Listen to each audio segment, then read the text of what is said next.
Right, so the question we are trying to answer is when the light goes through those holes right there. So when it goes through here or there, then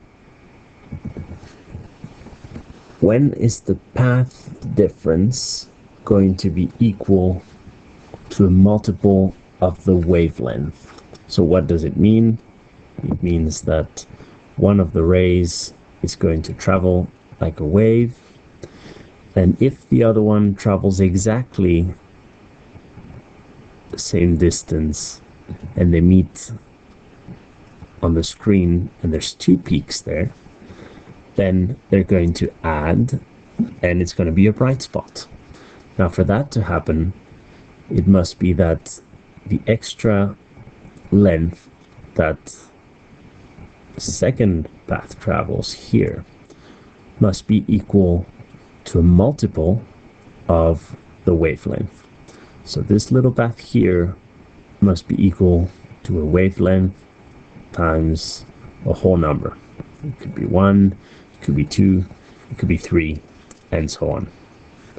So how can we find out if that's the case or not? So we're going to need to use a little bit of geometry. First thing we're going to do is we are going to draw a line, a straight line from here at a right angle. So at about there.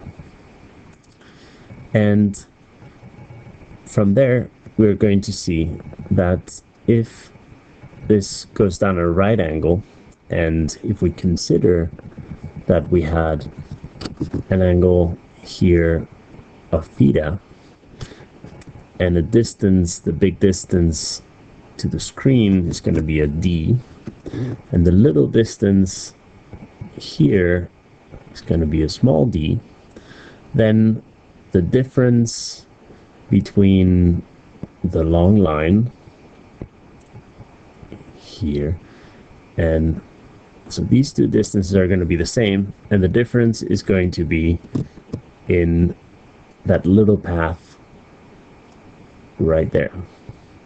So that little section is the difference between the path of one and the path of the other. So how can we find that little path? What is going to be that number?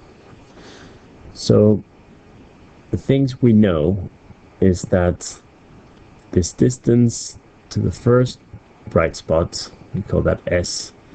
The distance here we call D, and that angle we call theta. Now it turns out that this angle down here is also theta. So let's do a little bit of geometry and see if we can find out the relationship between all these numbers. So the first thing is we're going to express the sine of theta there on the left. So if this angle is theta, then the sine of theta is going to be equal to the opposite side, that side there. We're going to call that x over the hypotenuse, which is going to be, in this case, this line here, which is going to be d. Okay, so we also have another triangle here, and we're going to write what we know from trigonometry about that triangle. So for that triangle, we know that the tangent of theta is equal to S opposite the angle over d. Okay, so we have a relationship between sine of theta that tells us about that little path, that little section there, and d, which is the separation between the two slits.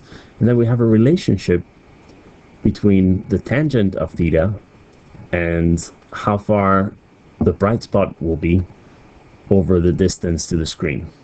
Okay, so what do we do with this? Well, It turns out that for small angles, so when the angle, this angle here is a small value, the tangent of theta and the sine of theta are approximately equal. And that's great for us because what we can say is, so let's make a bit of room to be able to rewrite this more neatly. So what we can write now is that sine theta is approximately equal to tan theta. And the one on the left, sine of theta, we said that that was x over d. And the tangent of theta, we said that that was s over the big D. Now, our requirement for it to be a bright spot was that the difference, that line that we called x, so x was that little path there. If we wanted to have a bright spot, then that little x had to be a whole number. Let's call it m. It could be 1, 2, 3, 4, and so on, times a wavelength. So if one wave is behind the other one by a whole wavelength, it's going to be bright because the waves are going to meet exactly at their maxima. If it's behind by 2 wavelengths, it's still going to work. So then let's substitute x in that equation by lambda times some whole number. So that would be lambda n. So let's rearrange that whole equation and see if we get to the result that we wanted. So indeed, we rearrange that equation and it takes us to s. The distance to the bright spot is going to be big D times the wavelength over D. And this times m. And m could be equal 1 or 2 and so on. And that is indeed the formula that we have in our formula book regarding when we see interference on a screen, when we have light going through 2 little holes or 2 little slits.